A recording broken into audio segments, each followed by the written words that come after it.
வணக்கம் நண்பர்களே.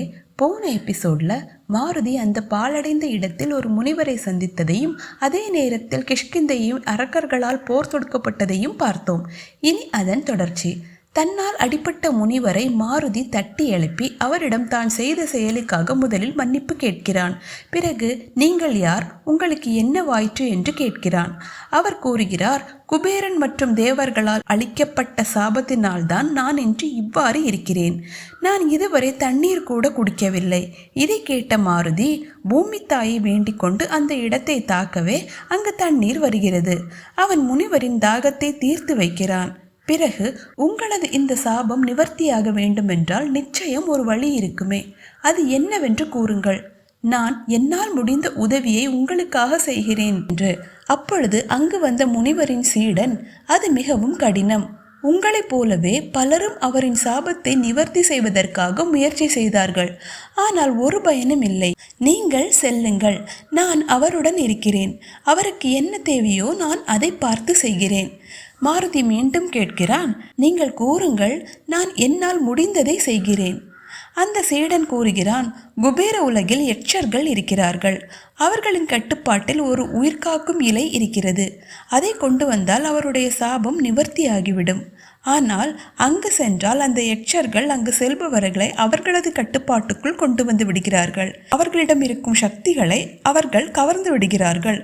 அங்கு செல்வது மிகவும் கடினமான செயல். மாருதி கூறுகிறான், எனக்கு நம்பிக்கை இருக்கிறது. நிச்சயம் இந்த செயலை என்னால் செய்து முடிக்க முடியும். எனக்கு ஒரு வாய்ப்பு தாருங்கள் என்று கூறி அங்கிருந்து விடைபெற்று குபேரலோகம் செல்கிறான். அதே நேரம் கிஷ்கிந்தையில் அசுரர்களின் அட்டூழியம் அதிகமாகிவிட்டது. கிஷ்கிந்தை முழுவதும் அரக்கர்கள் சுற்றி வளைத்து விட்டார்கள் என்று சேனை வீரன் கூறவே மாருதியை காப்பாற்ற வந்த வாலி, சுக்ரீவன் மற்றும் கேசரி இவர்கள் அதிர்ச்சி அடைகிறார்கள். அதில் வாலி கூறுகிறார், நீங்கள் இருவரும் சென்று மாருதியை காப்பாற்றுங்கள். நான் ஒருவனே போதும் கிஷ்கிந்தையை காப்பாற்றுவதற்கு. அந்த அரக்கர்கள் நான் பார்த்து கொள்கிறேன், நீங்கள் செல்லுங்கள். கேசரி கூறுகிறார், நான் மாருதியின் தந்தை மட்டுமல்ல, இந்த கிஷ்கிந்தையின் படைத்தளபதி. இந்த கிஷ்கிந்தையை காப்பாற்றும் பொறுப்பு எனக்கும் உண்டு. அது மட்டுமல்லாமல் மகன் மீது எனக்கு நம்பிக்கை இருக்கிறது. அவன் எந்த ஒரு இக்கட்டான சூழ்நிலையையும் சமாளித்து விடுவான்.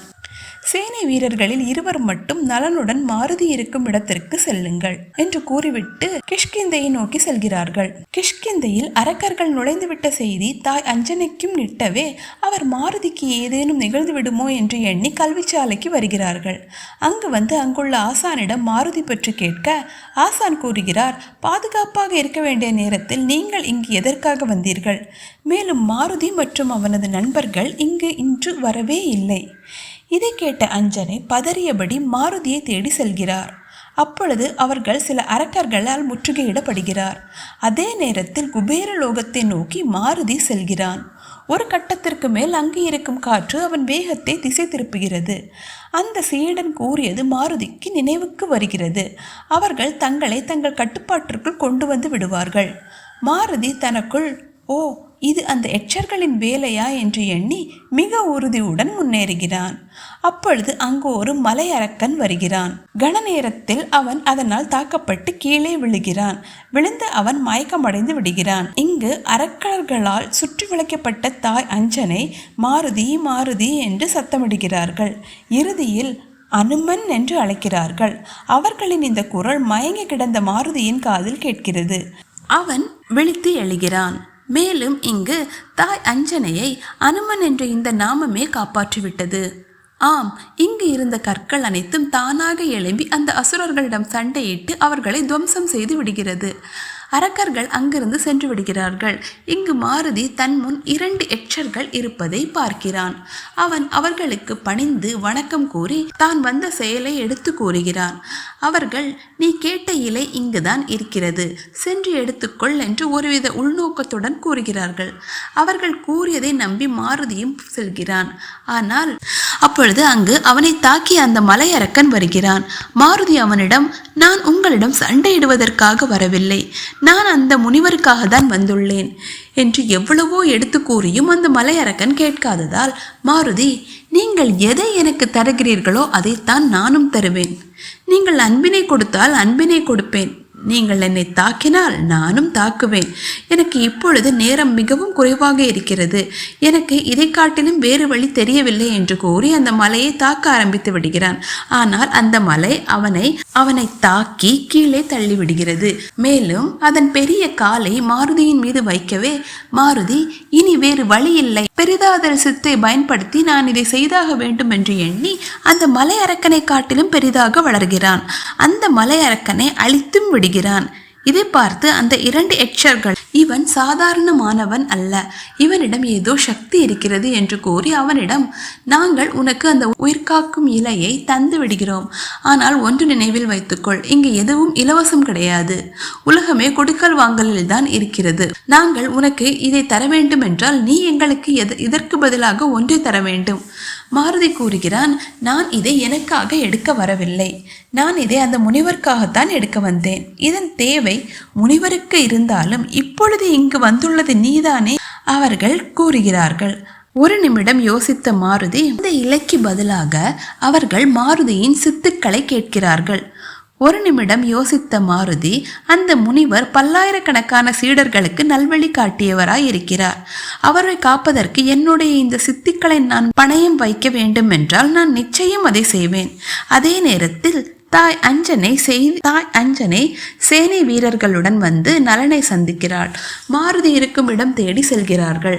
அங்கு இருந்த மற்ற குழந்தைகள் மாருதி குபேர லோகத்திற்கு சென்றதாகவும் அந்த முனிவரின் சாபத்தை நிவர்த்தி செய்வதற்காகவே சென்றுள்ளதாகவும் கூறுகிறார்கள். அஞ்சனை அங்கிருந்த மண்ணினால் ஒரு சிவலிங்கத்தை செய்து சிவபெருமானை வேண்டுகிறார். இது மட்டுமல்லாமல் அவளை சுற்றி அக்னி தேவரின் அருளினால் நெருப்பு வளையத்தை உண்டாக்கி சூரியன் மறைவதற்குள் எனது மாருதி வந்தாக வேண்டும் என்று கூறுகிறாள். இல்லையெனில் நான் என் உயிரை மாய்த்து கொள்வேன், இந்த அக்னிக்கு காணிக்கையாக கொடுத்து விடுவேன் என்று கேட்கிறார். அவர் சிவபெருமானை மிகவும் உருகி பிரார்த்தனை செய்கிறார். இங்கு அஞ்சனையின் கண்ணீர் சிவபெருமானின் கால்களில் படுகிறது. அவர் அஞ்சனையின் இந்த பிரார்த்தனை கவனித்து கொண்டே இருக்கிறார். இங்கு மாருதி தனது சித்தியை காட்டிலும் அந்த முனிவரை காப்பாற்றுவதே சிறந்தது என்று கருதி தனது அனைத்து சித்திகளையும் சக்திகளையும் அவர்களுக்கு அளிக்கிறான். இதை கண்டு வியந்த அவர்கள், இவன் அவனுக்காக இங்கு வரவில்லை, ஆனாலும் இதை அந்த முனிவரை காப்பாற்றுவதற்காக செய்கிறான். நாம் அவன் கேட்கும் அந்த இலையை கொடுப்பதுதான் தர்மம் என்று கூறிக்கொள்கிறார்கள். சித்திக்களை கொடுத்த மாருதி அங்கு மயங்கி விழுந்து விடுகிறான். மயங்கிய அவன் கனவில் தனது தாய் தன்னை தேடி வருவதாக உணர்கிறான்.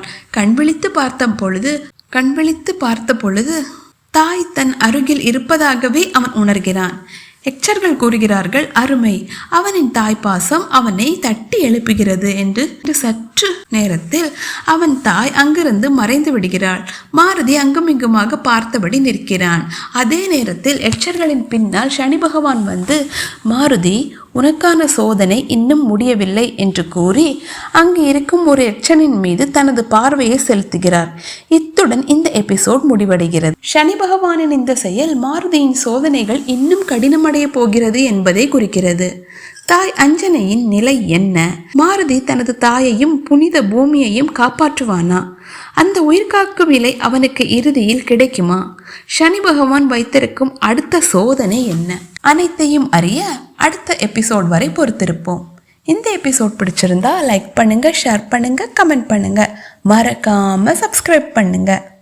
ஹனுமந்தராயா, வானர ரூபா, ராமசகாயா, உன் பாதம் சரண்.